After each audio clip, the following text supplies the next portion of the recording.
why is it that when any New Yorkian is anywhere else, they like to flex the fuck out of it? Like what? I mean, why? I feel like it's a place everybody knows that place. People in New York since I've come like are nice. They're not crazy yelling. I mean, there's like a general like speed that people are trying to keep up, like getting from place to place or driving around and stuff. But no one's been outly rude.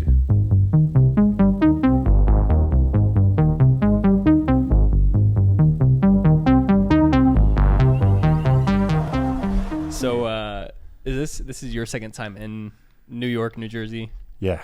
Can we call this New York, or is that against the rules? Yeah, it's against the rules for sure. Our have to Uber go driver across that. almost like slapped Sarah for being like, well, this is basically New York, right? He's like, no, it's not. It's not. He like turned, when they turn and they even look at they you. kinda, like give you the stink eye. It's like, dude, you're driving still. Don't turn around. We got traffic in front of us. Yeah. So earlier I asked you, Doug, what you do, and you said you're the principal backhand engineer. Yeah, back end engineer. Back-end engineer. APIs and like server code. Yeah, man. Yeah, you go through like a progression as an engineer, and kind of maybe the pinnacle of kind of the world that you can kind of get paid within, because there's a bunch of different kinds of coding that you can do, but the type that you're really good at is something that like you want to get really good at that skill. You know what I mean? Okay. So for a lot of engineers, that's building web applications, like building websites, building, eventually get into like things like Airbnb where there's a login and different things like that. You kind of go through a different process as an engineer, because that's usually the type of work that gets paid and you get a job for doing. So eventually you get to the place where you're not focused on building like user experiences, so like being on the app or being on a website or whatever, but you're actually designing the database that holds that whole program essentially in a database. And you kind of go through a process, and then you end up, a lot of people go towards the back end. They build APIs, which is basically just that code that runs on that server that has all the database files, and it can interact with it and update users and get lists of books or whatever the heck you want it to do. So say one day young Doug is losing his virginity or whatnot, and then you just go say, fuck it, I want to like do that. Mm-hmm. Well, how does that happen? How did you know that was meant for you? Is there like a passion in it, or you went to school and you said, oh fuck, I kind of like this shit? I think we always had a computer in the house. Right? Yeah. You know? Well, you were always a technical guy growing up. When we were younger, we had, I don't know if this was the first, no, the first thing was he really liked car washes when he was younger. Yeah.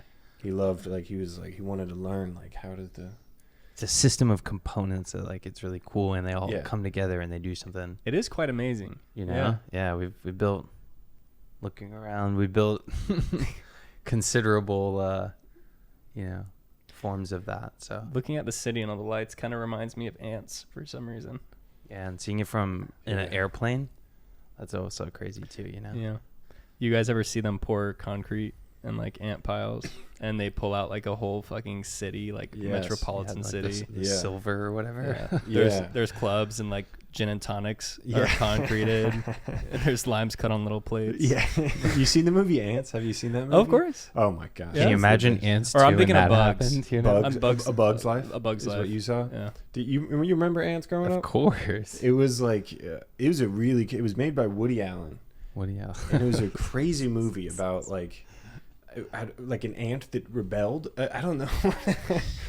Like, it was an ant that went to it was like the place you must not go. Like, the food is the best in the world. Like, it's nirvana, but you will die or something. Yeah. And then some guy flies on a wasp and gets there or something. Yeah, and then they all start. Anyways, but they had. Just in case you guys want to know the plot of Ants. Not sponsored. Yeah. I've seen like there's been 2 colonies of ants, and I saw this viral video. You know, that shit just pops up on our rectangles. And there was a colony of ants, and some of the bigger ants were like standing in a line, and so was the other colony, and they were just like looking at each other while both of them like worked on their own shit. carrying random hair follicles. I don't know what they do. Yeah. But it's quite amazing, man. Yeah. Yeah. Oh, we have Blake over here, Oh, howdy. who is a comedian. I guess I'll let you present yourself. Hello, everybody. I'm Blake. I live in Fort Lauderdale. I'm a comedian, stand-up comedy. Been doing it for, let's say, 5 years now. And as a day job, I work as a swim coach. Just Hell yeah. to make them. I grew up swimming my whole life, and was able to really just kind of do that. So it's flexible with my schedule to be able to do comedy, and I get to tour around the nation doing comedy. Very lucky, honestly. Like, my friend puts on shows around. We were just in Virginia last week. We're going to be Tampa, Orlando, a little bit more local shows in Florida this month coming up, and so it's fun. It's one heck of a ride. I guess so. Very kind of dumb question, but Oh yeah. why comedy? Well, I didn't actually. Douglas and I, growing up, we used to always watch comedy. We really got into stand-up comedians. Dimitri Martin was like one of our first comedians that like we both liked. Very he puts a lot of thought into it. Even the more I get into comedy, the more I'm like, man, this guy's really has an interesting form of comedy. Yeah. And he has like the world's longest palindrome, which is a poem where every letter is the same forwards as it is backwards. Okay. And it's like a 200 something word palindrome where like every letter is the same forwards as backwards. It doesn't really make that much sense, but he wrote it. He did it, though. Yeah, it worked out, but it's not. You're not like, oh wow, the fox went to the forest, and then you read it. But Dimitri Martin and Pablo Francisco, who is a very there was this like one story that, looking back now, this is really weird. I'm not sure if you even know this. I used to have a little iPod Nano, you know, those like little it was like a little blue one. Yeah, I remember that one. Y'all are just Yeah, old one as with the fuck, rounded man. edges. Yeah, I remember the yeah. iPhone 6. No, I'm just kidding. Yeah. I remember it. The iPod Touch. This was pre iPod Touch. I Yeah. mean, this was The and little little squares. yeah, and you play games and stuff. We had a Pablo Francisco bit. It was called Little Tortilla Boy. It was him doing the voice of the movie guy that's always like, this summer. But he makes a whole funny thing about it. Almost every night, I would play that and go to sleep just listening. Instead, like some people would listen to music, I would play that bit and fall asleep like listening to it. For whatever reason, I don't know. It was weird. But I loved like the rhythm or something of it. Like beyond music, it had its own rhythm where it was you could expect he's going to say that like after I knew it, and I would just watch stand up all day. And because I was a swimmer, I didn't have free time. Like I was either working out or at home like resting. So I just watched stand up comedy like in South Park, like just comedy shows all day. Yeah. So From a comedian standpoint, what is Joe Rogan like? Is Joe Rogan he God? funny Yes. to comedians? I know he's well respected, but he has so much going for him everywhere else in life. Good question. Yeah. Is he really that guy when it comes to comedy as well, or is he just like Joe Rogan? So of course he's good at comedy. Well, he obviously, like, his biggest advancement was in something that was comedy adjacent, where it was podcasting. Yeah. Which the thing that like comedians do well, generally, not all, is like have good conversation. Like they know how to like add in humor and like they keep the conversation flowing. So Joe just was like someone who was in the world of comedy that has the skill of entertaining and talking, and then he just mixed it with something that he loved. And like his stand-up, to me, I'm very particular about my stand-up. I only laugh at like really 2 or 3 comedians today because I have a very absurd sense of humor. But Joe, his stand-up to me is like, I mean, it's like an 8 out of 10 in terms of like effort and everything, but in terms of funny, to me, it's more like a 6 out of 10. Like he doesn't make me laugh. He's not. Gotcha. But he obviously just has huge opportunity. Like he can sell out arenas, not because he does comedy, because of the podcast, but his comedy definitely is good. Like it's some of the most solid comedy out there, but it's not like, for me, it's not bend over laughing comedy. So have you guys heard the way Joe Rogan writes his comedy? And I've heard him explain this on his podcast before, but most of his bits come from writing 5-paragraph essays on just some blasphemy, weird, odd end like topic, and he just does that, and then he pulls out jokes from there. He's like, oh, that is fucking weird. Yeah. Yeah, dude. So Yeah, it's crazy too because he just kept showing up, man.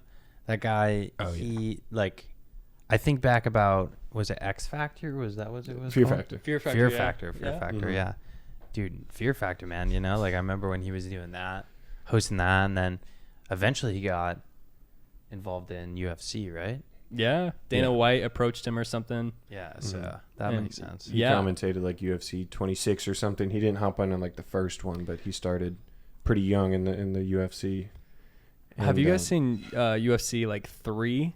No. Where it's this huge like 500-pound or probably like 400-pound black guy and this like karate guy going at it. Yeah. And the karate guy like hits the guy in the back of the head and then somehow wins. So it gets on his back. Just That's how it all starts, man. It's crazy. yeah, I mean, if UFC first started, is like, what is the martial art that is the best? Like, is Taekwondo? People always wondered, was karate better than Taekwondo? Like, because they never had like a division to fight in. It was always boxing, which was just stand up, you know, boxing.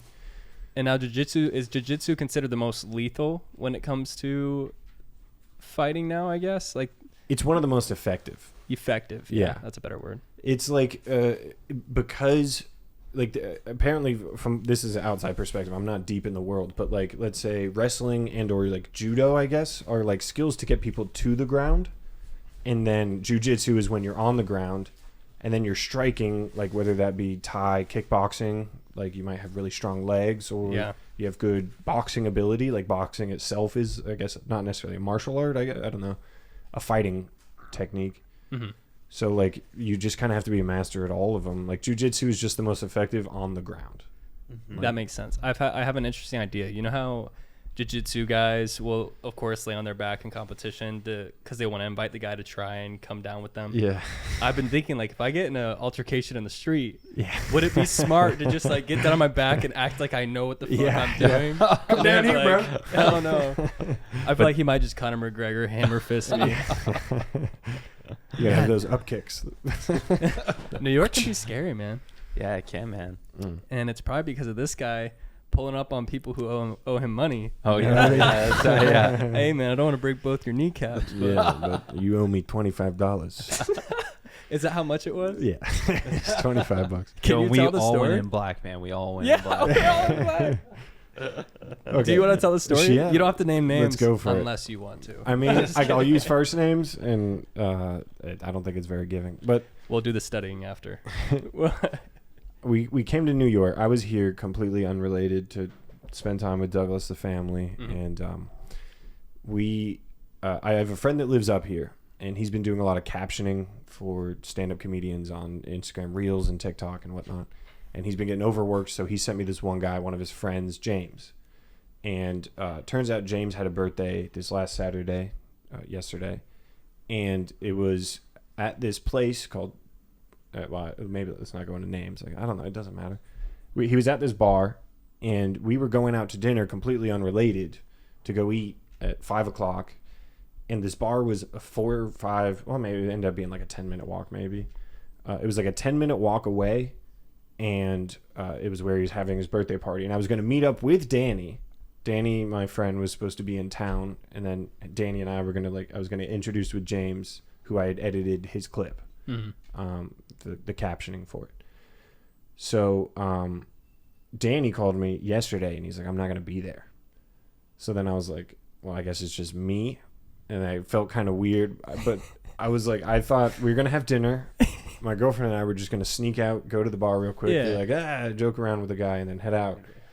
But it turns out that everyone in the family was like, Blake's going to talk to this guy. And everyone's like, we got to go and break his kneecaps. Or so, like, we were joking because he hasn't paid me yet for he hadn't paid me yet for the clip. So it just as a joke, I was just going to go up to him and be like, you want me to break your kneecaps? And he's gonna, and it was terrible. Did your father know who he was, or did he just say Because when the guy walked in, your dad looking like a boss in all black, leaning back. With a chain. Yeah. With hair sticking out of the shirt. Young women all over, beautiful woman. And he looks at him and goes, hey, how you doing? And it was the guy, man. Yeah. He knew it was him. I think he had seen a picture. Okay. Because as soon as he saw him walking in, everyone goes, that's the guy walking in. I don't even know that. I've never met this guy, by the way. Yeah. Like he's so when he walked in, Daddy, he just knew what he looked like, but I don't even know the guy. He pulled the cash out quick. Yeah. I saw him. He like, oh, what's up? Oh, yeah. I'm here to Let me break get your kneecaps. Yeah, right to his wallet. How much do I owe you? Does that happen often? People not that paying? I break kneecaps. More than you'd like to know, buddy. That people will. So you do caption? What do you edit? So you just do captioning, or you kind of just do whatever a person needs? Yeah, like that. whatever. If they ask for something, this was just like just subtitle or captioning word for word what they're saying. I don't know if you do that like for your clips on. For sure. If you put them on the bottom for stand-up comedy, it works to just put them straight in the middle and just like if you're scrolling through TikTok or Instagram, like the first frame is always like the name of the bit or what is about to be said or whatever, and like a little graphic so people will stop, and then a little hook. And then he asked for like just like a little picture, a little intro thing, and then just all the words, and like it's usually an audience interaction. A lot of clips for comedians have been audience interaction lately.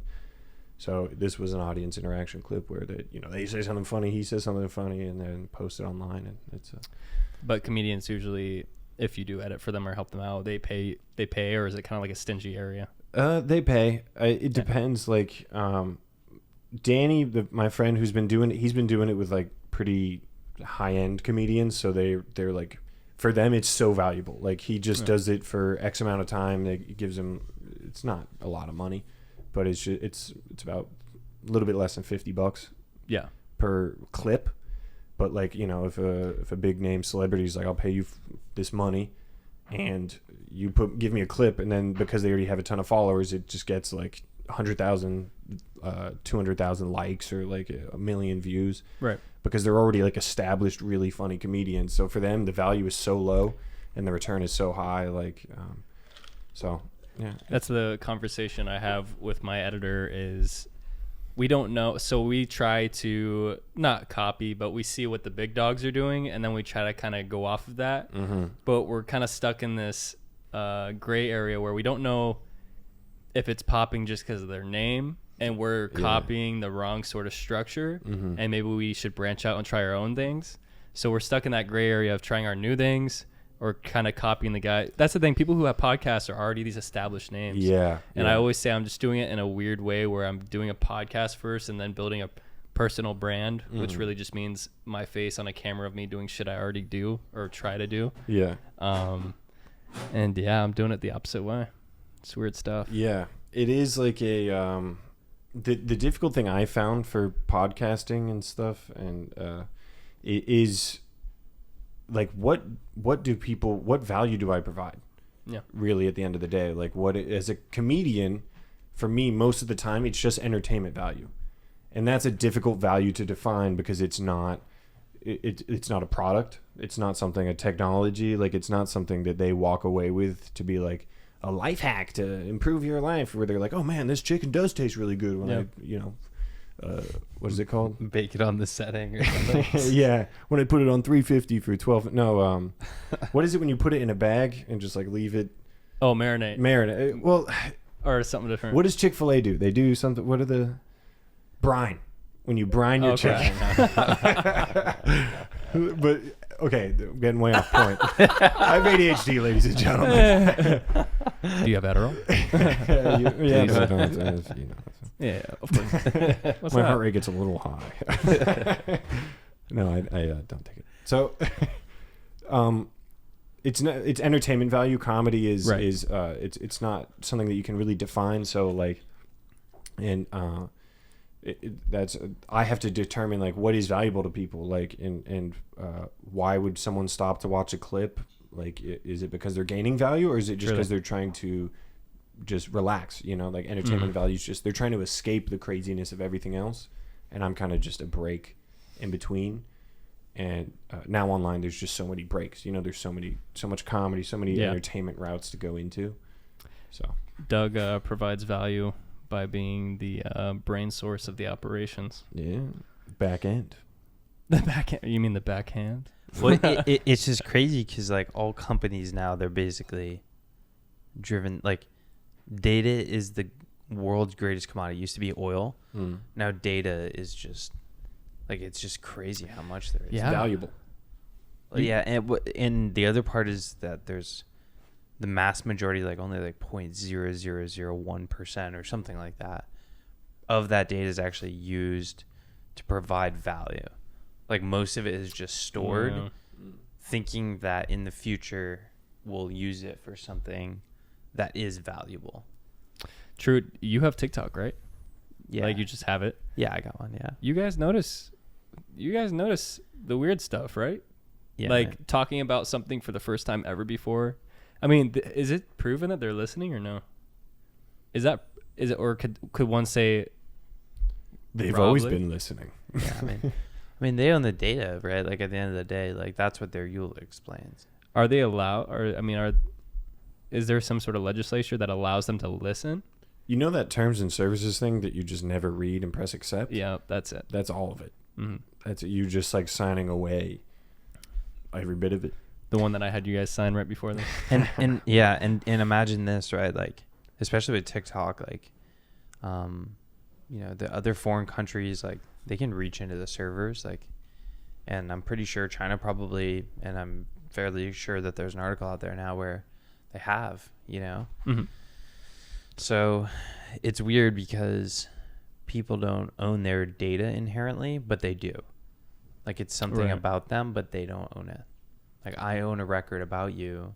It's totally your personal information. But I'm allowed to sell that on your behalf. Like, you signed the EULA, but, like, did you really know what was in there? Probably not. No one does. And even if you do, you still got to use the service, right? Right. So it's kind of like, Do you think people who don't like, you know, you hear people say, I don't care if they're listening. Like, what do I have to say? Like, I'm fucking, what was it? Brining chicken. Brining chicken. Are they sellouts, or are the people who are like, they're fucking listening to us? Like, just tinfoil hats. Like, well, there's so much data anyway, even if there was the possibility that they were listening, which I'm fairly sure that is happening right.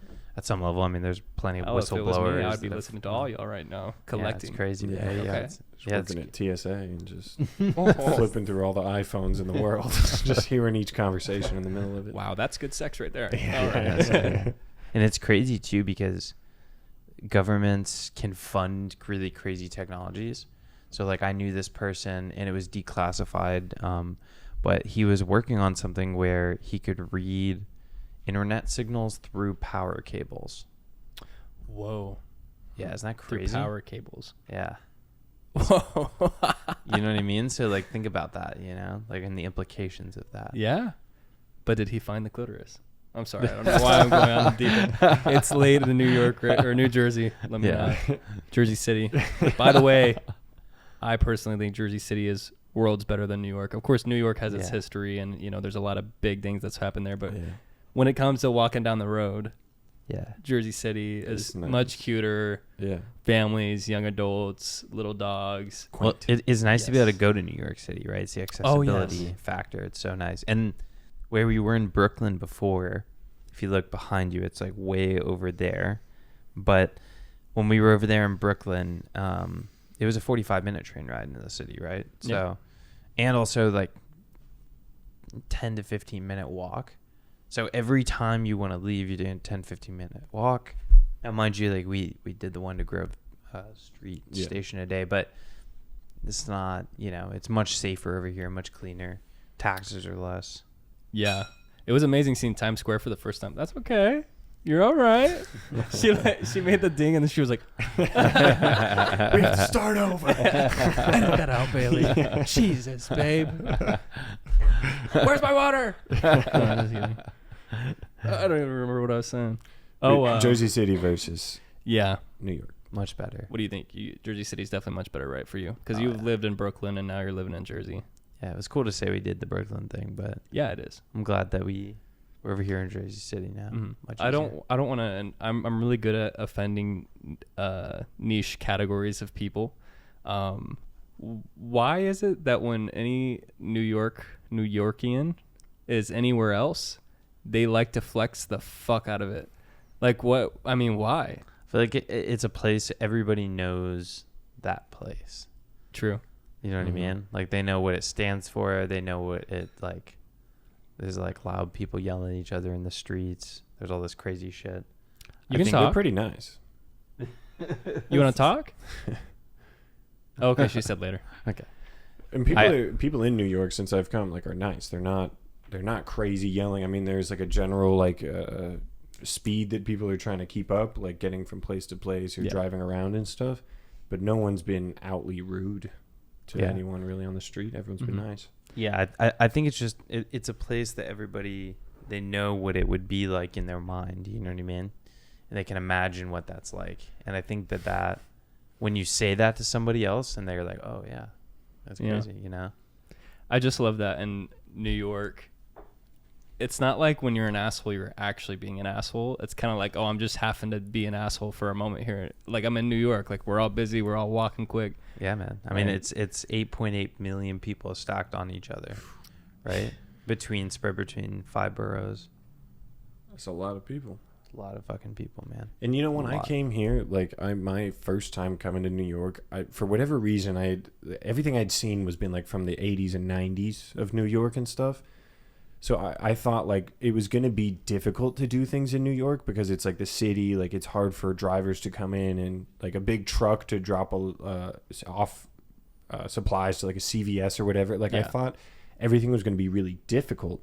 And then I came here and everything was the easiest. Like this is where everything's easiest in the world because like this is like the cutting edge of technology of everything.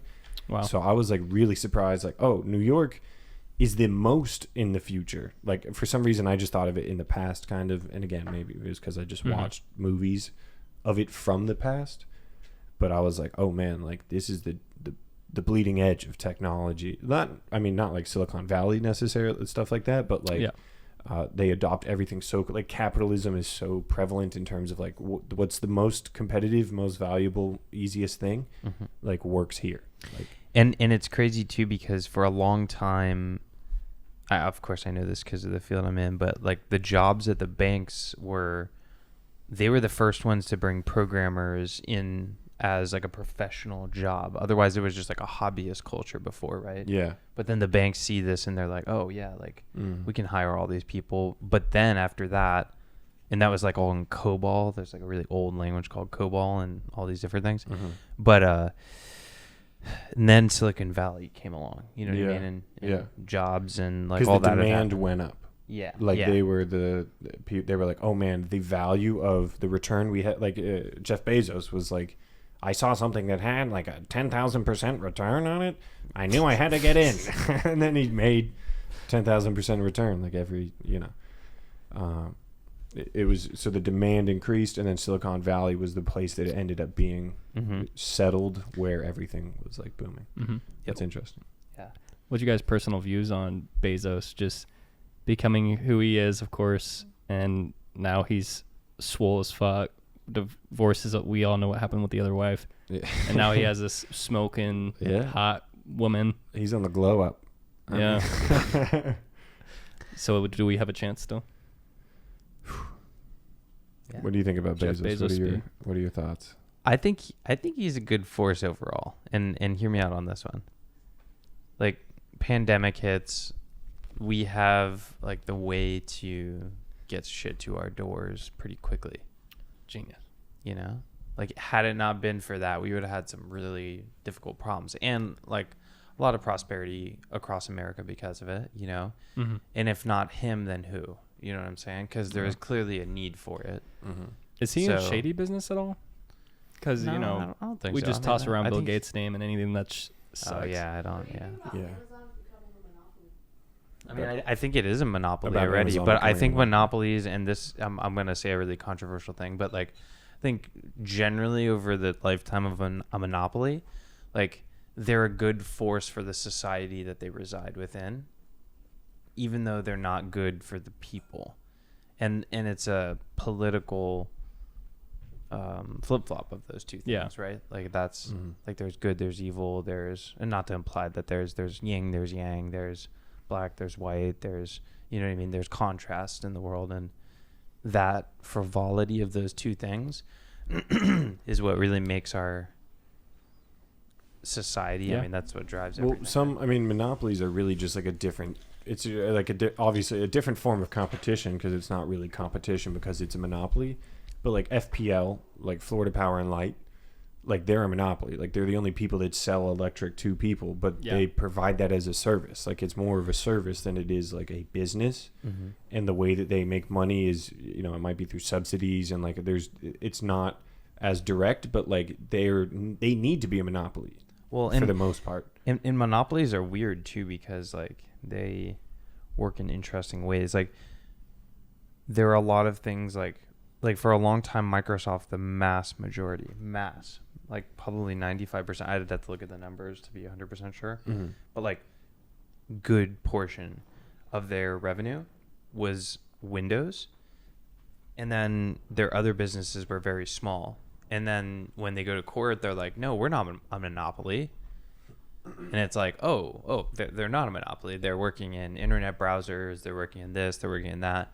But 95% of their revenue comes from operating systems. And who has like 99% of the market share, or whatever it was when, you know, Windows was at its peak. You know, you look at that and you go like, oh, but it drove innovation, right? Yeah. So she's a 10, but she has a yin and yang tattoo on her arm. Yeah. Is she still a 10, or what is she now?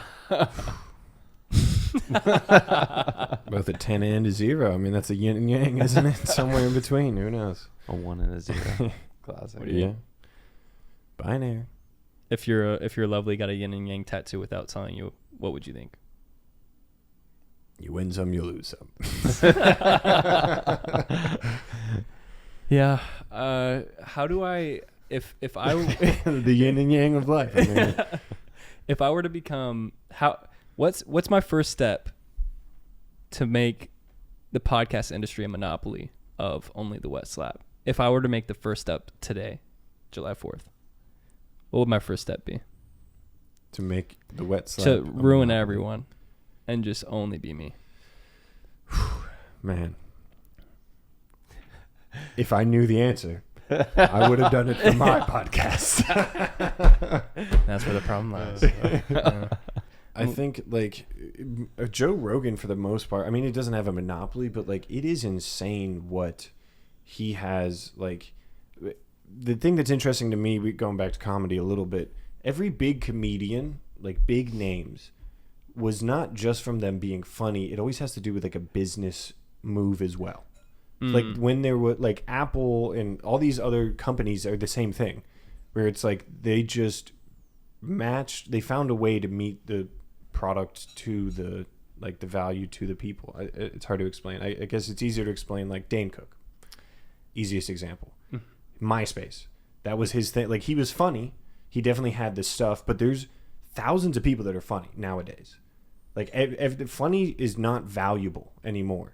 But funny in the right place, or funny with social media through the right channels, selling out MSG, selling out huge places because of MySpace. He was like the first social media guy to really get on it.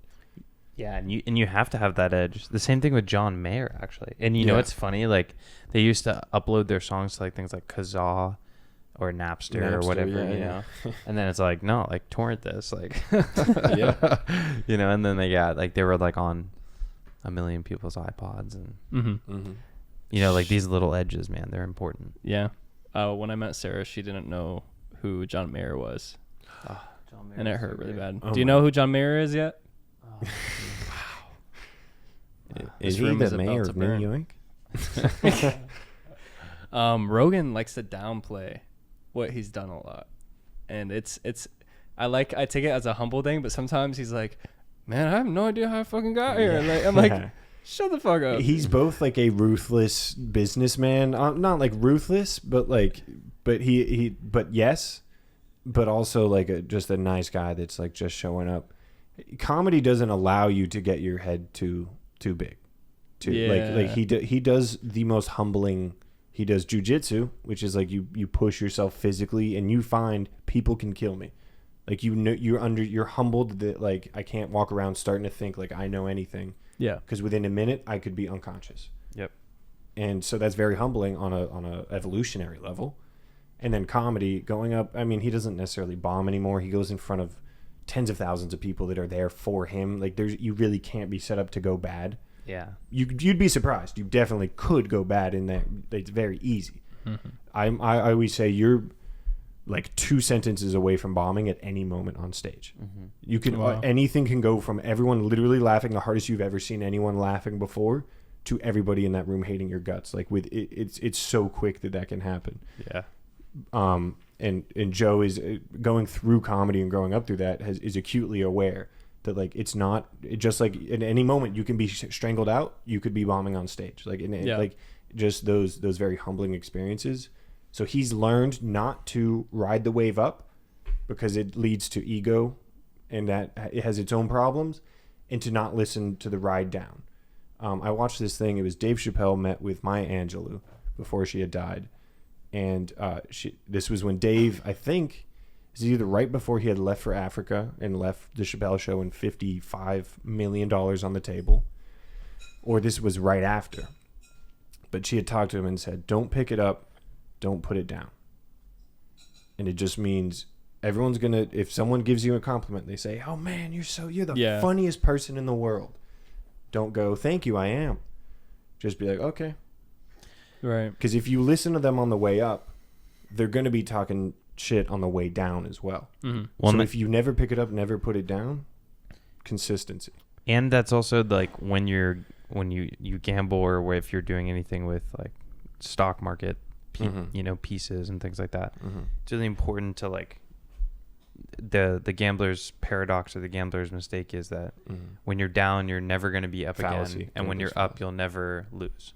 Right. Yeah. And if you can understand the bias of that and then like counteract the bias of that, you give yourself a much more level playing field, I feel like. Mm-hmm. Yeah, I feel like I've never truly accepted a compliment. Mm-hmm. Is that weird? Like to yourself? Like like if somebody says something to me, Mm-hmm. I just never truly accept it, because even if they say something like bad to me, I never truly accept it. I guess it can be real. To me, it's either real or it's not. Mm-hmm. And if you say something that's not real, it's like, I really don't give a fuck. Right. Or if you say, oh, I'm really good at basketball, it's like, yeah, but I didn't play college. Yeah. Or go to the NBA. So Yeah. I really suck, but thank you for saying something. Yeah. It's like kind of one of those things where the more you know, the more you know nothing. Yeah. You know, when like you get your master's degree and you're like, I know some things, and then you get your doctorate and you're like, I am just in the ether. Like, or whatever, like if you've seen those memes. So like with when I swim with like 50, 60-year-olds, and they're like, you're so fast. And I'm like, if you knew how slow I actually was, kind of the same thing as the basketball. Mm-hmm. It's like, yeah. Yeah, I coached some kids in basketball, and it's crazy. They look up to me, like they see me do a spin move or do like a contested reverse finger roll on a couple other great, athletes. Yeah. And they're like, they see you as so big. Yeah. And to me, it's just reminds me that like in life, it's good to have a mentor for so long, or someone you look up to, and then drop them. Especially at the age of 22, I've realized a lot of people I looked up to, like in high school and then graduating high school and then college, like people I used to idolize, I'm like, what the fuck? Yeah. They're weird. Like when They're your weird heroes stuff. become humans. Yeah. Pretty much. Yeah. That happens with parents. I don't know. Have you been through that? Yeah, of course. Like growing up, like for guys, I guess a lot of the time, boys growing up, it's like your dad is, if you have a good relationship with your father, he's like Superman. Even if you have a bad relationship, even young girls growing up too. I mean, but like our parents are superheroes. And then at some point, you start to go through the same things that they went through, and that they try to help you through. And you're like, oh, they're just humans. They become Clark Kent, and you start to understand from a peer point of view. Yeah, I don't like because I could definitely beat my dad up, and I wish I couldn't because I'm like, yeah, when I was a kid, he was so big and strong. Yeah. No, don't say the wrong thing, pops. Yeah. No, just kidding. But yeah, I grabbed my pops, and I'm taller than him, and I'm like, my hero, the guy who protected me.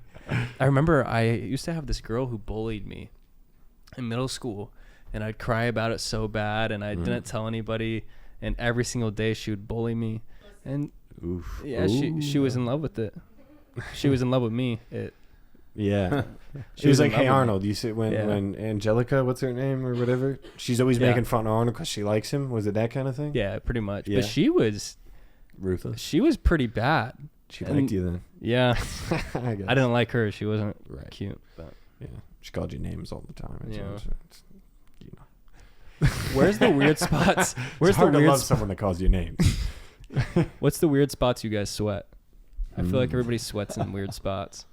I feel like for me it's my feet, and that's really terrible. Is it like the palms or the top of your feet? Just my feet in general. Are the bottom of your feet called the palms of your feet, or am I just an idiot? I'm not sure. Yeah, no, palms of your hands. What are they?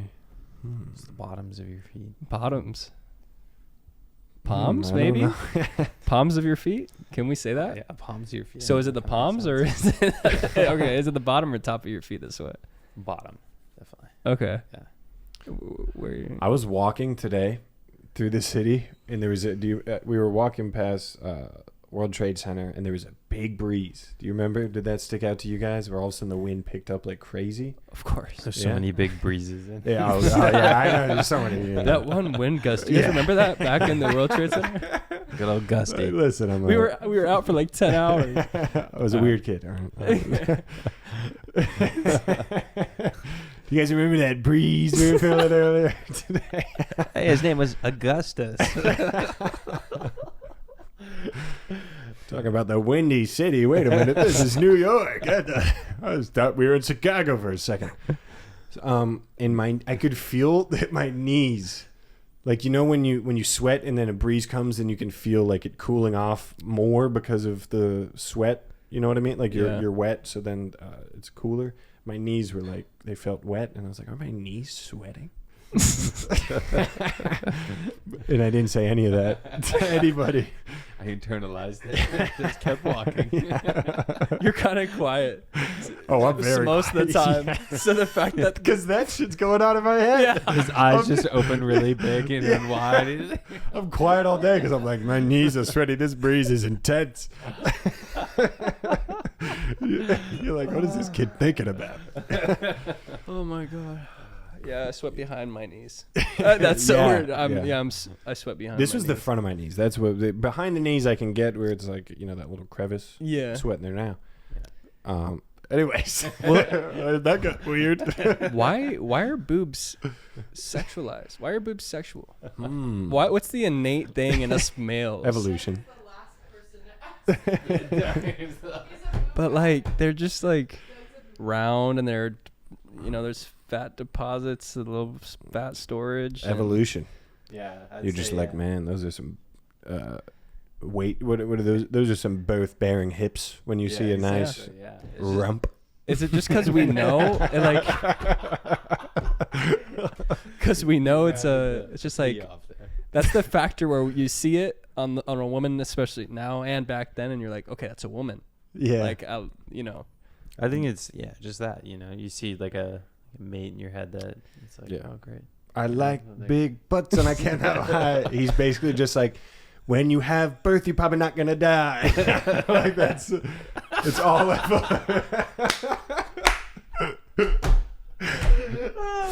it's all just evolution. Oh gosh. Yeah. That's all. I feel like now you'll see like a somewhat masculine girl or a somewhat I just know you started calculating now. Yeah. You'll see that and knee sweat. That's what's going through my head. I do podcast chapters, and I'm sure the chapter's gonna look really fucking interesting. Yes. Yeah, but when you see like a masculine girl or a girly guy, the defining factor is like, how big is the chest?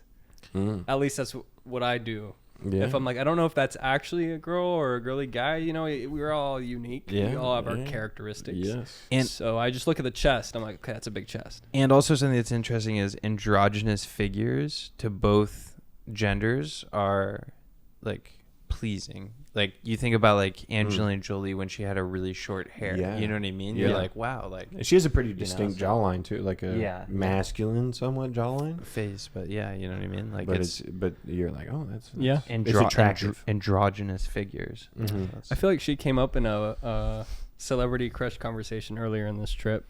yeah. Yeah, oh yeah, so yeah. Yeah. Where is Allison? So over Is she in the room? sleeping. She's sleeping. Yeah. Yeah, dude, New York has been quite a trip for me. I don't know if I'm built for the city though. I'm just a suburban kid. Yeah. Yeah. I'm just a suburban guy at heart. I wanna like invite the boys over and drink beers in a garage. But the cool thing I True. think that is a little different about it is that like you got to see today like when 8.8 million people are stacked on top of each other, you can't be vague. You know what I'm saying? You got to get where you need to go. You got to get what you need. Yes. You know, do what you want. Like I might do a lease in Miami. yeah, it's good to Yeah. Mhm. it's good to live in a city at one time in your life. I think it's a I agree, you're right. mental boot camp for you. You What know? if you were born and raised in the city? Do you think you would still be somewhat who you are, or do you think you'd be a completely different person? I think I mean We same were talking about parents, this a little bit. same parents, like or like Same complete- parents, siblings, and then just this environment for some odd reason. Even same jobs for the parents and everything. Mm-hmm. We'll say that much. Just the environment change. I Do you think it would it's actually change your personality like tenfold, or I think it was my parents and the things we had growing up as kids that really like formed who we were. So Mm-hmm. if that was all Wow. the same and we like kind of like had the same like orthogonal experiences, you know, through the same family, I think we would turn out as the same people. Orthogonal. That was his vocab word of the day. Orthogonal. He was like trying to put it in conversation. He's Yeah, like, I that's got a- it. It's a great one for in computer science because you're always explaining how one thing relates to something, but it's like not a direct Mhm. relationship. It's like Correlation a there, yeah. it's weird. The Yeah. indirect correlation. Yeah. Correlated. Yeah. that's how podcast hosts and comedians say whatever word you just said. Orthogonal. Indirect correlation. Yeah, it's orthogonal. Indirect correlation. It's a goofy word though. I think we were talking about this because Douglas was saying like he's going through a phase of life where he's what was it like you're becoming more. What were you saying? You're like the things are less 0 and 1. Mm-hmm. There's he like I mean you because you do code binary is like exists and it like I guess that was your thought process before where like things were very black and white. Mm-hmm. And now you're starting to kind of see the color and everything in between. Yeah. And when I was walking around New York City, like all I was thinking about is like there's every type of person here. Yeah, Yes. exactly. Like so you like if you think of my mom was like, hey, give me an example, and I was like, think of a guy Asian American that runs marathons and wears flip flops. Because I saw a guy like that walking past, and like guy. there's that guy, and then there's every different version of that guy that doesn't run marathons, that guy that doesn't wear flip like. There's a surf version of it. Like there's every type of person. So like because of your environment, you're now starting to be like, oh, there's more than just black and white. There's all these things, and I think that's part of that, not all of it, is you taking in. You're like in a different environment, so you're like learning all the things between 0 and 1. You know. And it's kind of scary to go down that route because I've kind of thought of that like nothing is really set in stone. Everything's kind of like a spectrum, kind of. So, Well, but it's that like thought creeps me out a little bit sometimes. well, it's like dualistically, like it's two things at once. Like on one hand, it feels like rather like not hopeless. It feels rather like wow, there's so many different people that nothing really matters. Right, like or like Yeah. that, right? But then the other side of that is that, wow, there's such a huge audience for everything that like is in the world. Yeah. So I think for me, those are the two observations, and they both counteract each other, counterweigh each other. That's cool, right? Because then it's like, and for me, my interest like building products that are, you know, like there's an audience for everything. When I was a kid, and I've heard people discuss this before, but driving past other cars and kind of realizing that all of those people have their own individual lives and families. Yeah. And now I'm like, yeah, no shit. Like, I can't tunnel into that again because I see the cars driving by. I'm like, of course they do. Like, I fucking know. Yeah. It doesn't surprise me. Yeah. But it's so weird as a kid. You're so like, you have these sociopathic tendencies until you get like humbled or just realize you're not the center. Right. Yeah. So Yeah. I think we always think that we're the center of our own worlds at the beginning, and then we just kind of learn over time to, you know, like, yeah. because, you know, at first our parents, they, most of the time, I mean, maybe not every case, but a lot of times, you know, they're caring for you and things like that, and then kind of realize you go through the system and people are like, oh, sorry, the rules don't work that way for you. You know, you're kind of like, oh, okay, like, wow. Kind of the more you know you don't know thing, Yeah. kind of like we were talking about before. Ignorance is bliss. Yeah, like when you're a kid, it's you think everything's self-centered, and then the more you think the more you learn, the more you're like, oh, it's not about this, it's not about this, and it becomes so much more. Getting back to the original question of like, I think if I had grown up in New York with the same parents, like if all other variables hold constant, I think the pacing we were talking about of everything would be ingrained in you.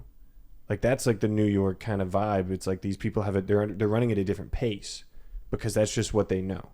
Like you would just be used to this quick pace of everything. So when you go to a city or what's the opposite of a city? When you go to like a quiet town, you're coming in with your pace, which is like hard on the gas, and they're just like, we're just trying to, you know. And that's why there's like city people, like, you know, oh, there's city Yeah. people, you know, oh, I got to go to the dry cleaner, and then I got the boxes, and then I got to go to the grocery store and get my hair cut, and it's like chill. Yeah, at my old job, this girl called me, and I didn't know what it was at the time, but she called me metrosexual, and I was like, first off, I do not look like No. a Subway. yeah, Metro West right down the road to the right. I was waiting for the joke. I was trying to think of the joke as well. Metrosexual, like that game Metro. What's the? But do you guys know what metrosexual is? Yeah, somebody who like cares a lot about their appearance, right? Yeah, like I'm Right. Yeah. I mean, that's a good more thing specifically to a say. man Yeah. who cares about his appearance, but also I felt like she meant it in like a feminine way. And I'm like, I'll summon my inner sus. Bro, You know what I'm if saying? if Like- I look like I'm like 28 when I'm like 40, I don't give a shit what Yeah. anyone says. That's cool, bro. That'd be cool, you know? Yeah, I think that the not to like my perception of it always was. I think I first heard it in like South Park was like not in a derogatory way, but like it's wanting to like almost look gay, like take care of you. It's almost like, I mean, there's a kind of a problem where it's like if men take care of themselves, they are gay. Like that's a weird Stigma. yeah. And if you go to Europe, you're like men just take care of themselves. And Americans that go to Europe are like, what are these guys, like gay? Like, they wouldn't- Everyone they should look so take care of good. themselves. Yeah. Dude, everyone should take care of themselves. We don't Yeah. live in the fucking factory era anymore. You know, Yeah. it's not, I'm out slaving away at the coal factory for, 12 hours a Isn't day. that crazy? Yeah. Now you got like coal face masks. I mean, come on. LOL. Yeah, it's good though. It's good though. Even that's fragrance free. I'm not, that's not actually good for your skin. Oh my god. Yo, can I bring up a topic? Yeah. Go for it. So, considering the thing that I just said, like how people aren't working in the coal factories anymore. They're working maybe from, I don't know, the last 20, 30, 40, 50 years, I guess, somewhere in there. Like people have been working like brain jobs, you know what I'm saying? Yeah. And now with everything that happened with COVID, we got down to like a 4-hour block of work a day where really everyone else is bullshitting for the rest of the time, right? Most people, I feel like that's what they do. So what I'm getting to is that like work is shrinking considerably over time, right? Does it get to a point where you don't have to work? And if so, do you guys think like what does that future look like for us as a society? Because that's something I think about often. Yeah. That's one of those things that just creeps me out. I have thoughts on it, but I always have to organize my thoughts. Do you have any strong take on that? I think it's interesting. I've had a somewhat similar thought in terms of like when humans started, they say like Africa is where like people really like humans really evolved into like modern day Homo erectus, is it? Yeah. Homo sapiens. I was called that once. At work as well. No. Homo erectus. Because you take care of yourself? I mean, come on. Homo sapiens, we're now like, and then as they move to like Europe and people like settled down and there was the agricultural, like people had time to then think. That's like when like how everything, people had more time because they weren't fighting to survive from lions, to survive from like things that'll kill you in Africa, even just like at the equator, like the sun and the temperatures. It's a temperate climate. You can grow things and there's no threat in terms of like animals killing you. So you have more time to like make food. You get that done. So you have more time to sit around and think. And because of that, England, a small island, was able to take over a lot of the world just because they had the most time to think and to work on innovation. And you know what they also had? They had coffee and tea. Yes. Yes. Like seriously. Yeah. Wow, the caffeine's kicking in. Yeah. It's like that. Well, they also traded. You want to hear something really interesting? Yeah. Caffeine is roughly associated with the rise of the first civilization that's really starting to figure things out somewhere in Middle East. Can't remember which one. Holy I fuck. don't want to mess up my But history people there. used to drink. There was no way to there was no great way to sterilize water that people were aware of. So they would make alcohol. So like you would, as a kid, even growing up, you would drink alcohol. Like you would drink basically like whiskey in the morning, because that was the only way to get water into your body that was sterile, was by fermenting it as alcohol. And when they found coffee, it was like, oh, this was a new way to consume water, that not only did you not get drunk and lazy, but you actually got more productive, and that like rocketed us into a new era of human. And dude, in the existence. Industrial Revolution, that was probably in a big way fueled by that. Oh, yeah. And also really interesting, and we won't go down this rabbit hole, but like Oh, we will. a lot of American productivity in the early 1900s was like fueled by like basically like a sniffable meth that everybody was doing all the time, called Benzedrine, I think it's called. And they would they would put a thing in their nose and they'd, I'm skipping lunch today. And everyone was doing it. Yeah. Because it wouldn't actually, it would cause a crash and things like that, but scientists... It's like Adderall. But it's kinda, not like, good for you. It's not good for you. I mean, Coca-Cola was yeah. cocaine. You were know? just like drinking Coke. Yeah, it's really interesting how societies are built with that stuff, you know? Like, it's very, very interesting how humans work. Yeah.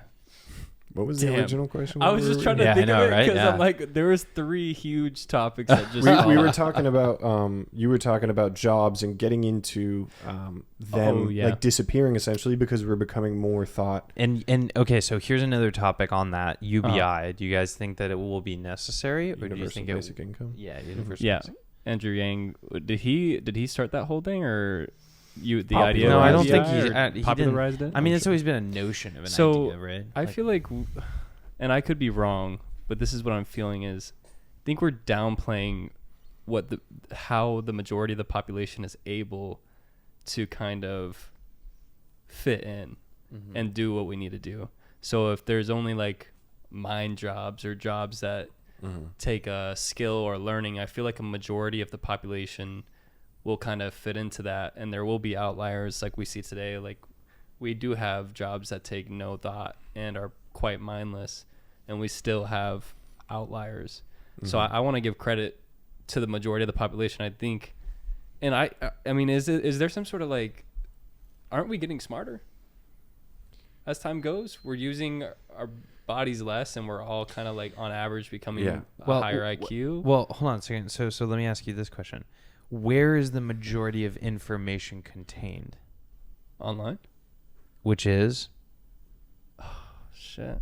it's a computer, man. Artificial, yeah. It's all like stored. So yeah, we are getting smarter as a society, but as individuals, our education is going down generally, or at least in the United States. Yeah. Damn. I'm pretty sure. I mean, I would fair to wager that. Yeah. There is a episode of Futurama where they get this. You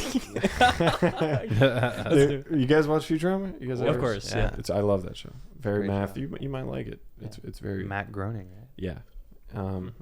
And Ken Keeler, and there was an episode where they get a time traveling device, like where they can only go into the future though, they can't go into the past. And they go, let's say, exit like 10,000 years into the future, and they run into this civilization where half of the humans became really smart, like all their evolution went into intelligence, and they got smaller and smaller because they needed less of their body because they only used their brain.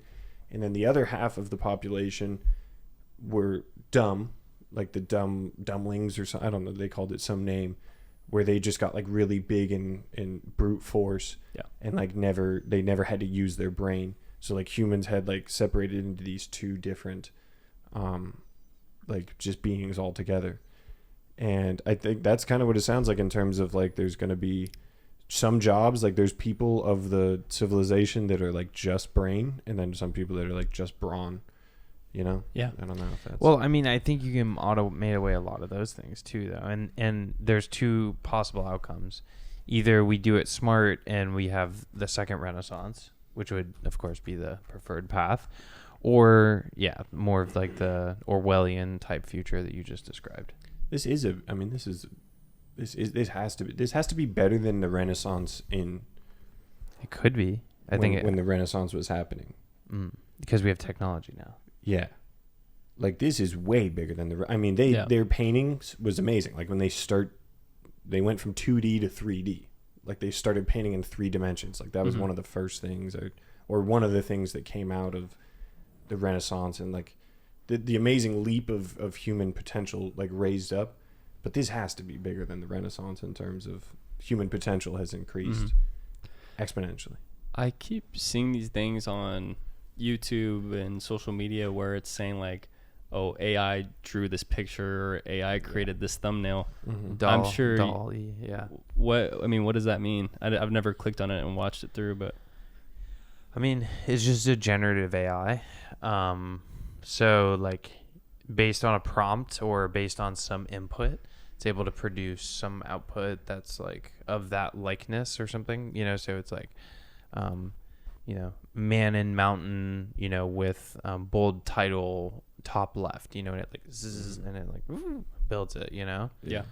And like these are just generative AIs where basically a bunch of things, they have like a very large search space where like they're able to go over all these different things, like a large data set or whatever. Yeah, like a lot of information put in to make better decisions because they have more information than humans can parse through. And it's making decisions on like hundreds of thousands, I think, of different values of each of these kind of inputs into that model.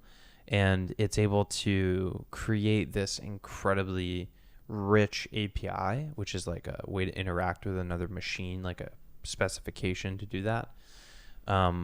You're able to generate these really amazing things out of it. And that's really big, but it's also scary, right? Because then it's like, oh, okay, well, like you used to need a Photoshop designer to do something, and now all you need to do is 2 minutes later, you got a perfect poster or whatever. Damn. Do you think if we travel and we get far enough to the galaxy's over or whatnot, it's gonna be robots, right? I mean, why would we send humans and flesh? Why wouldn't we send some sort of AI? I think that's important. Yeah. I think it'd be both. It'd be the coexistence of both. And I think we're already cyborgs because of the phones we use, of course. Yeah. So, I'm using my cyborg less and less every day, though. Trying. I even put my screen time on the front of the screen. It's important, man. Yeah. I noticed that TikTok kept hitting like an hour every day, and I'm like, yeah. For some people, that's not a long time, but for me, I'm time flies. Yeah. Yeah. It's when you're on there, it's game over. Yeah. Do you think? I mean, it's inevitable, but do you think there will be any resistance? So, I like to see technology as an exponential thing. Do you think there's going to be some sort of resistance where it gets to a point where we're dropping tradition, and we're dropping like things that have always made us kind of human, and you know, you trip shrooms once or something and lay in the grass, and then you're like, okay, maybe I don't like technology. You're like, the Do you think there's metaverse is gonna- better than mushrooms. Yeah, like Like is there going to where- be a point where the metaverse is going to be better than mushrooms in everyone's eyes, or is there going to be crazy resistance towards when technology meets that barrier where it's like, okay, we're about to jump into the fucking next thing? The singularity. Yeah.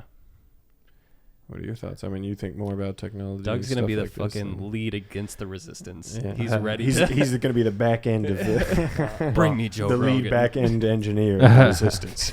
Joe Rogan in a wheelchair is just like, Yeah. listen, guys, it's just not human. Go eat an elk or something. Well, the way that technology actually evolves too is kind of interesting because everyone says like, "Oh, yeah, dude, I'm not getting a chip implant in my brain." It's like, okay, yeah. I mean, that makes sense, right? But now all your friends have it, and they're like, "Dude, you're fucking, come on, bro, get the bullet, get it, Yeah. get the implant, bro." You know, and you're like, "Oh, dude, come on, man, I don't want to like, you know." Is it Yeah. going to make us faster and stuff? Like, is there going to be some sort of physical attributes that Well, has been speculated? It'll be like how in college where everyone's taking Adderall because they're like, I need this to like. If, No, I think it'll be far more profound than that. far more than that. But I'm saying like or steroids in sports where it's like people are like, if there was a league that only took steroids to play in sports, like that league would just be crazier and crazier. It's like that, but for a brain, like your productivity would. You're not limited by. If I had to get some information to Douglas, I have to text him and then it sends. And that, let's say, takes 10 seconds, which is extremely fast. But if that went down to 0 seconds, how much more could you do in a day when everything is just down to instant? Well, and here's another thing to add on that.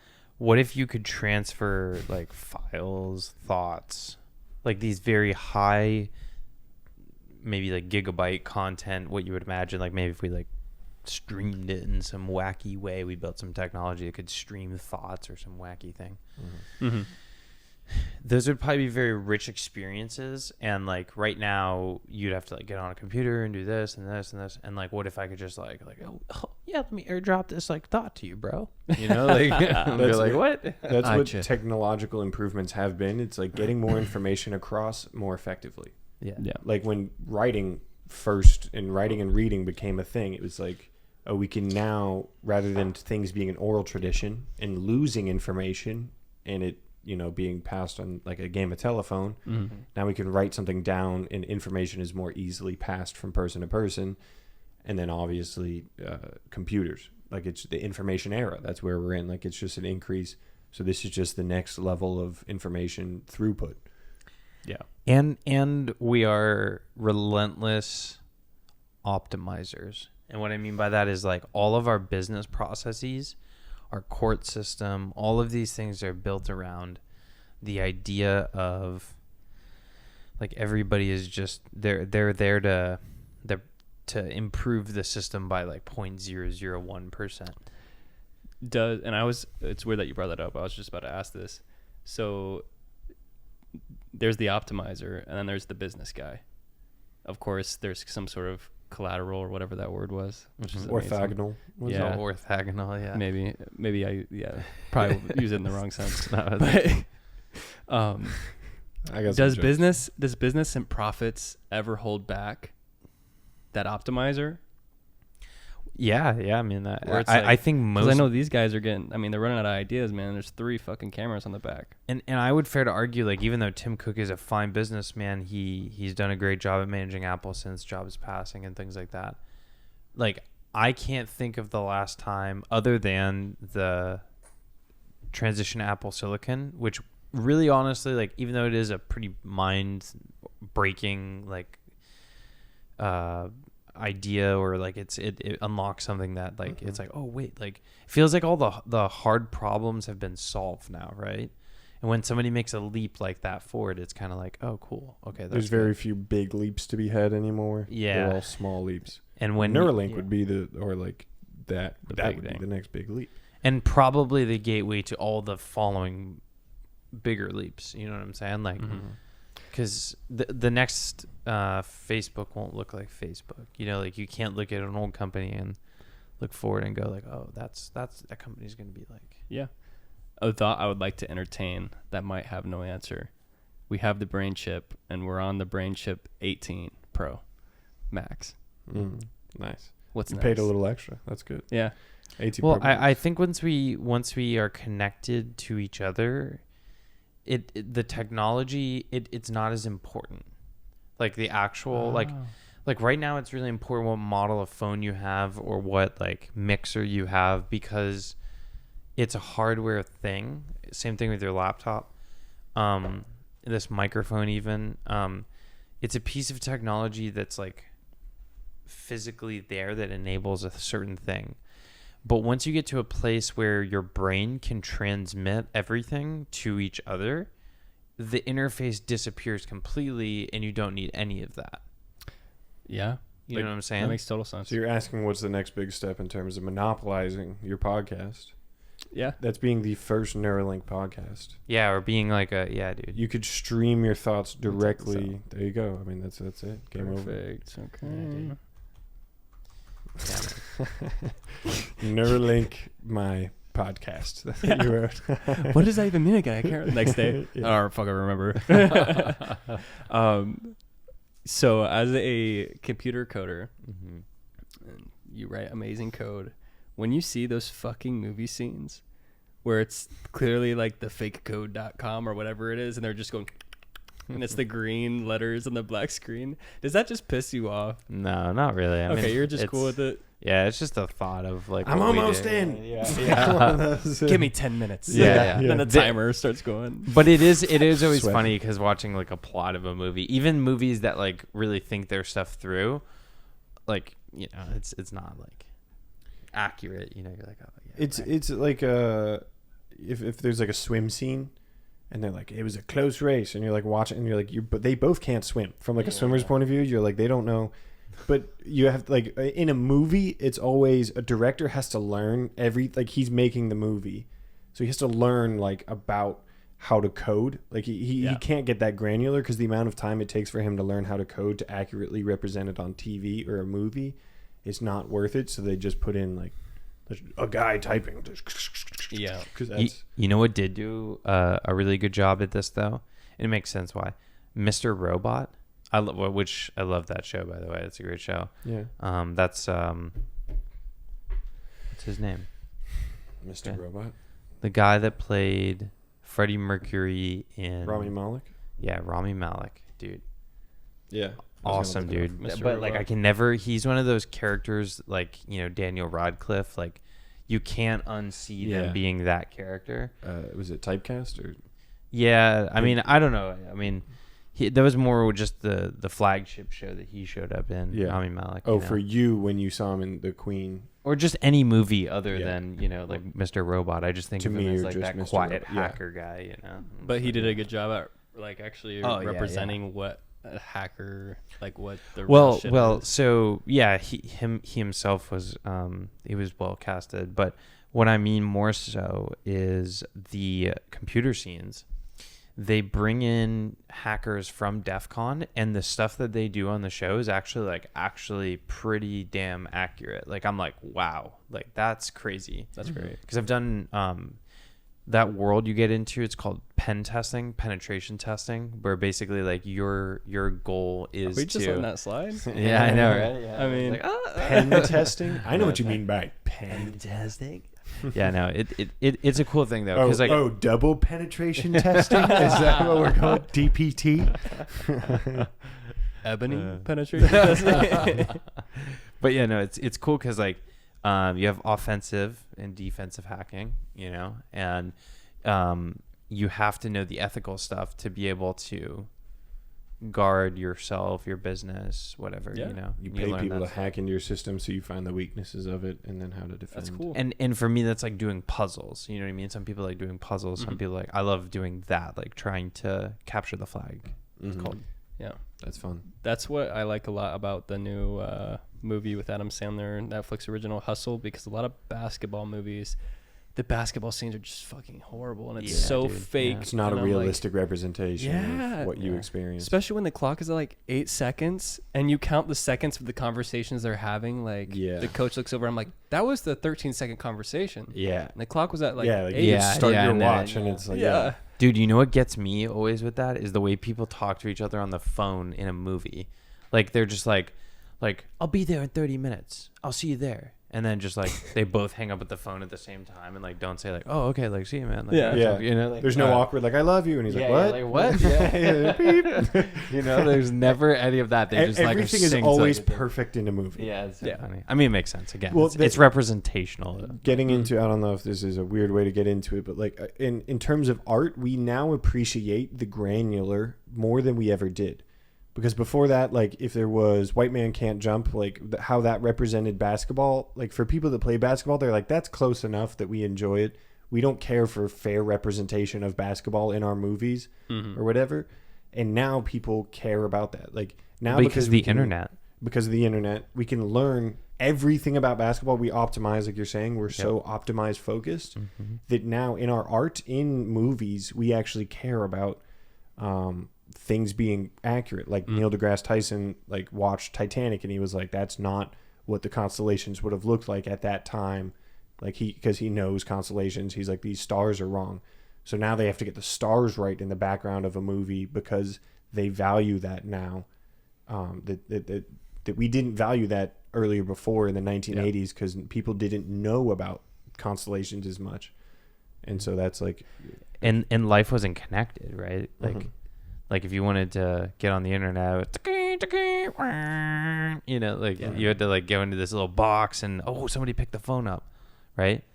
Or like, you know, before that you had to go to the library and you had to look up some like you had to like scroll this thing. It's The right? new that's the way technology works, and now we're, you know, have it in the palm of our like what is this? Yeah. Like, you know, what is the constellation supposed to be? They hold it up to the sky and like Exactly. I had a weird interaction. So the new Batman, I liked the entire movie, and then there was one scene that just kind of like ruined it for me. And what's weird is my buddy, that one scene was the movie that like made it awesome for him. yeah. And it was the scene.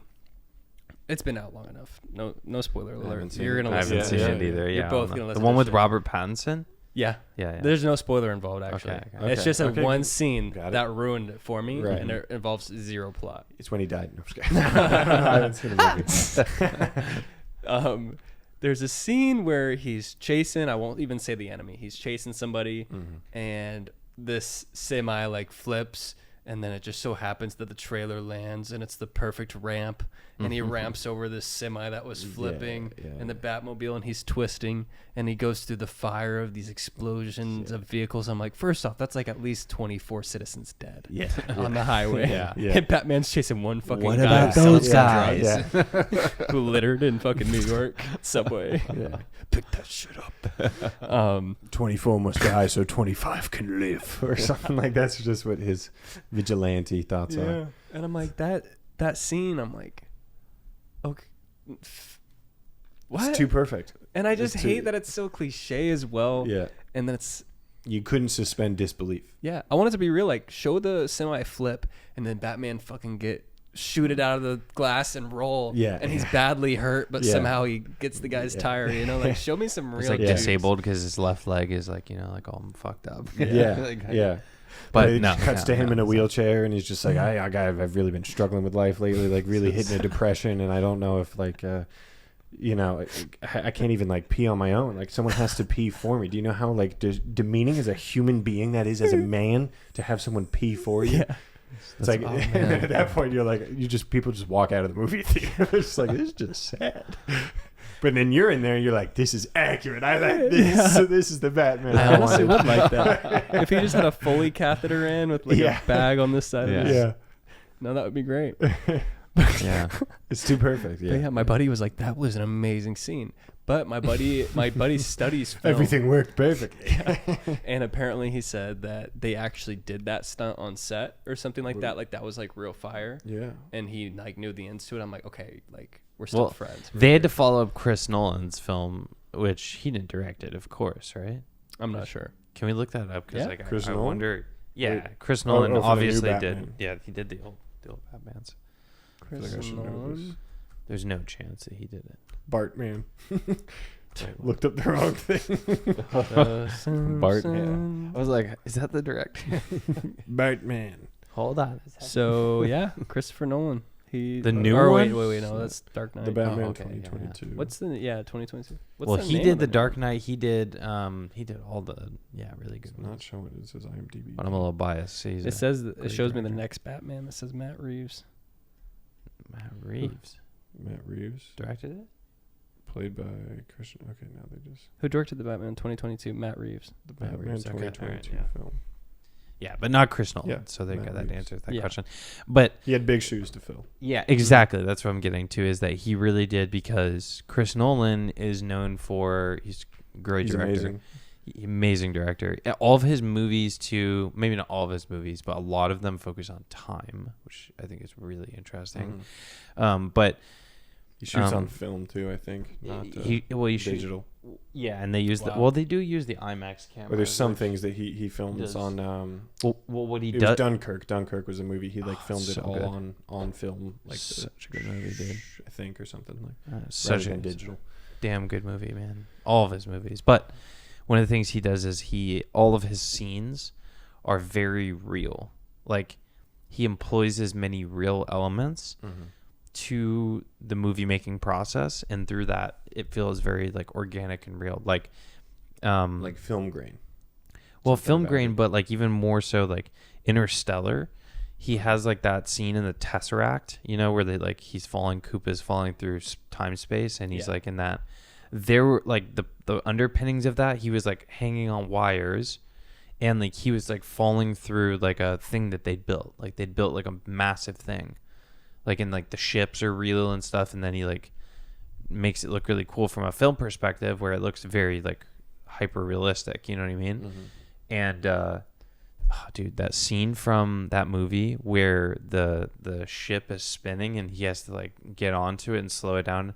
Doesn't matter how many times I watch that scene, every single time I'm just like I don't know if he's gonna make it, man. Like, you know what I mean? Like in your mind, you really think that. Yeah. Guy's Yeah. a crazy good director. Even when you know man. the outcome, you're still suspended disbelief. You're still Yeah. like, you're still involved in it. That's good art. That's really good art. It's really good art, man. I love that Interstellar.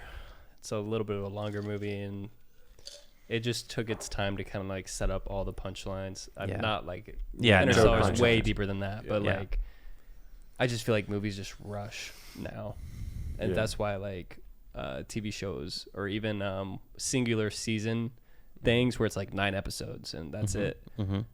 They can actually lay out the canvas and get you to kind of understand what's going on. Yeah. You Well, like the more granular. You know? Some people are passive. You're a more active, like listener and watcher, viewer. Yes. Some people are more just passive, where they just put it on in the background and they don't need it to really meet that expectation. But again, the internet like has created this like subculture of people who like Extreme essentially active. but also demand high quality, high runtime content. You know what I mean? That's like the like- highest form of art of all time. And yeah, like Game of Thrones. I mean, I Yeah. guess watch that, but I mean the production on that show is just. I was like, I don't know. I don't want to quote anything, but I think it was like something crazy, like millions of dollars per like episode. $100 million or something per episode, and I'm just like, Is there a way people would have been happy with the ending ever? Or well, I just mean, the I fact think that it the ended, everybody problem was is pissed? that the author of the book, is it Tale of Fire and Ice? I don't Song know. of Final Fire one. and Ice. Yeah. I don't know, whatever it is. Yeah, I'm sorry, I'm not really good at not that The deep final into it. Game of Thrones The book. minutia. It's still not done, right? I'm pretty sure Yeah. the book isn't finished. Oh yeah, so they had to come George, up with their, like, what's his name? J.R. or No, that's J.R.R. George. Tolkien. You're J.R.R. Tolkien. I'm thinking No, of that's George Lucas. George. no. George Martin. George George Martin. Martin. There it is. George R.R. Martin. Yes. Yeah, dude. Dude, he looks like a G. Yeah. This is the guy who wrote it? Mm-hmm. Yeah. And then HBO just adapted it. D.B. Weiss, I think his name is, and another dude or something bought the rights essentially, I think. And then, yeah, I don't know enough about show business, but Yeah. but it's just interesting, it's like look something up. But Yeah. Anyway, they bought or There's they no way to- leased rights or something or whatever and Yeah. made the show, and well, Yeah. that went well. The ending, I was never caught up in it, but I do remember almost everyone saying the ending was upsetting. Yeah. And that's almost better. I don't know. It's not necessarily better, but it's like if everyone's upset, then that means like it might have been the right decision to make or something. Yeah. Like because you either make one people really happy and everyone else really upset, or you just make everyone a little bit upset. I don't know what they're. Well, I think a lot of people, what they say too, and like I won't give any spoilers, but is that they had to like finish it up real quick. You know what I mean? That's what it felt like. heard to they a were lot of rushed. people. Yeah. Like they Yeah. said that it felt really, like, and which I totally understand too, because I can see why people said that. That's what you get for working with in the cable, right? Yeah. Yeah. Or like Yeah. modern. Yeah. Crazy though. Like, can you imagine just like the set production for that alone was. You can't rush greatness. There were some episodes though where I was just like, my God, man! Like when I'm watching it, like, I was like, I watched it by the time all of them had come out, so I could just like watch it all the way through. You know, Yeah. so many nights where I was like up at like 2:30 and it ended, and it would be like something would happen. You're just like, God, I gotta watch another 3:30. Oh yeah, those little transitions they Yeah, tie in. Ugh. But I mean, this was great. Yeah. Yeah. It's 1:30 a.m. I have to catch a 6 a.m. flight. man. Oh, that's a good point. you gotta Well, get some sleep. I have to be up at 6 a.m. You're on that grind set, bro. Yeah, man. Bro. grind Grind set. set. Guys, I really appreciate you coming on. No, This dude. is a real Thanks for having us. lackadaisical one. But Yeah. I know you boys, the Woodrow family is amazing. So Hey. you can tell them where to find you on or any social media platform, whatever you prefer. At Blake Woodrow on Instagram. I think it's at the Blake Woodrow on TikTok. Comedian. Give me a follow. For sure. And do you want them to follow or find you anywhere on social media? Yeah. At Doug Woodrow. Nice. At Doug Woodrow. I'm going to On buy that most off handles, of you. Yeah, Twitter and Insta. You should just get the at Doug, At Doug. Oh man. D-O-U-G. Yeah. Buy it Would for be a like, good one. Who has that? By Doug Benson or somebody random. I was thinking like Doug, the character from the show Doug. Yeah, yeah. well, guys, this is us signing off. Cool. Peace.